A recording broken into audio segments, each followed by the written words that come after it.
AM 630. WMAL. 637 on WMAL. Neiman and Wilson with you. Lanny Davis is on the line, former Clinton White House counsel. Good morning. Nope, I don't have Lanny right now. I'm sorry. He'll be there. I saw him on there, but that was all. President Bush is going to the White House today. It's the unveiling of his portrait at the White House. Barack Obama often talked about George Bush through the years. Talked about him a lot in the last couple of years. Continues to blame George Bush for a lot of the problems that he has right now. I just wonder how that will go. I think George W. Bush will handle it well. I think the president will probably handle it well. But it's got to be somewhat awkward. Well, it does because, hardly an hour goes by that in the White House briefing room when Jay Carney is holding court or when the president's out on the campaign trail, hardly an hour goes by that they don't look back and say, well, remember, it was all horrible problems that presented me by the previous occupant of this office. Now, he doesn't ever name George W. Bush by name, but there's always a lot of references to things we inherited.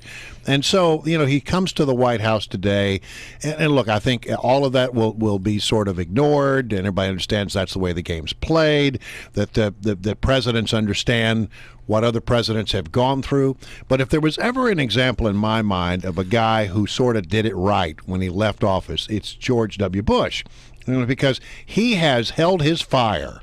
There are no doubt. He's been slammed and beaten up, and he never once wanted to come to a microphone and talk. In fact, I can't recall many times that he's been even seen publicly since he left. He's really has respected the office of the president, and says that the current president deserves his silence, which he has gotten. Lanny Davis is on the line. No doubt you're late this morning because something that George W. Bush did to make sure that your phone call wasn't connected in time. Is that right, Lanny? It's actually the vast right-wing conspiracy that Hillary Clinton talked about constantly invades my telephone system.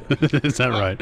So how do you think this meeting will go between Bush and the president today? You think it's awkward at all, especially since the president, kind of blames the president for the current economy, the former president, that is? Well, I wish the relationship were better.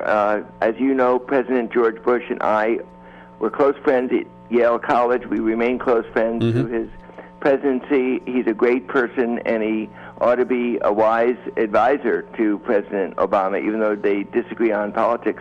And it's a little bit sad that President Obama hasn't consulted with him more. I know that he consulted with President Clinton during his presidency, and as you know, President Clinton grew very close to his dad, Bush 41. So I hope that President Obama does reach out and talk to President Bush, because there's a lot of wisdom that any president gains, regardless of his politics. One doesn't get the sense, though, that's likely to happen, Lanny. No, I hope so. I really think the reason that Barack Obama has a good chance for re-election is the likability factor. He is a good guy. He's got a great jump shot. He's a good family man. Well, that's important for a president. I wish I had his jump shot. And I think he and George Bush on various levels ought to be good friends. They actually are both good people, and I have said many, many times my great affection for the great human being that George Bush is. And so Barack Obama really ought to get down to the human level, maybe go out and throw some baseballs. I think George Bush's baseball throwing is a lot better than President Obama's, and they could kind of find each other's athletic strengths.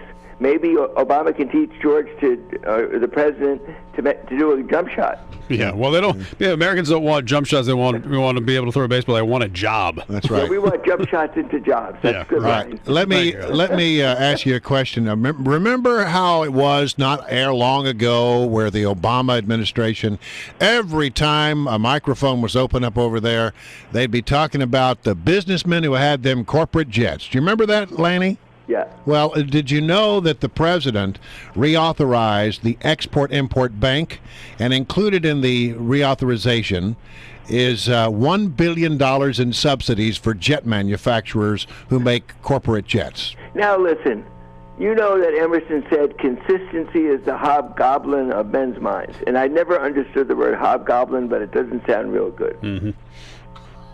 So that's you're it? not going to defend this at all. Is what I you're- am not going to defend it at all. Yeah. The president has a good jump shot, Brian. But listen, the serious point I hope we can talk about this morning is the unbelievable contrast between Tom Friedman in the New York Times on Sunday, who the president quite admires, calling on the president to stop the nonsense of attacking Mitt Romney on Bain and attack. There are some quotes from John Heilemann in the New York Magazine that are positively disgusting from senior Obama campaign officials about the personal characterizations and demonizing strategy of the Obama campaign. Tom Friedman says what I say, what Cory Booker says, and which Cory Booker and I got excoriated by the blogosphere for saying, which is, amazingly, Barack Obama, you have a great story to tell, or maybe a good story to tell, not a great one, but a good one. Tell your story positively, and don't go down to the level of attacking Mitt Romney personally, because it's going to rebound against you, not among your base. I'm in the base, I'm going to vote for you. You got to go for that magic 10% who are the persuadable voters. And the contrast between what Tom Friedman said versus the senior command right out of the White House using the F-bomb about what they're going to call Romney is the best way for Barack Obama to lose this election rather than win the election. Well, I think the attacks on Bain Capital have already sort of fallen very flat. I think that they're moving on because I think they've discovered that doesn't have much traction.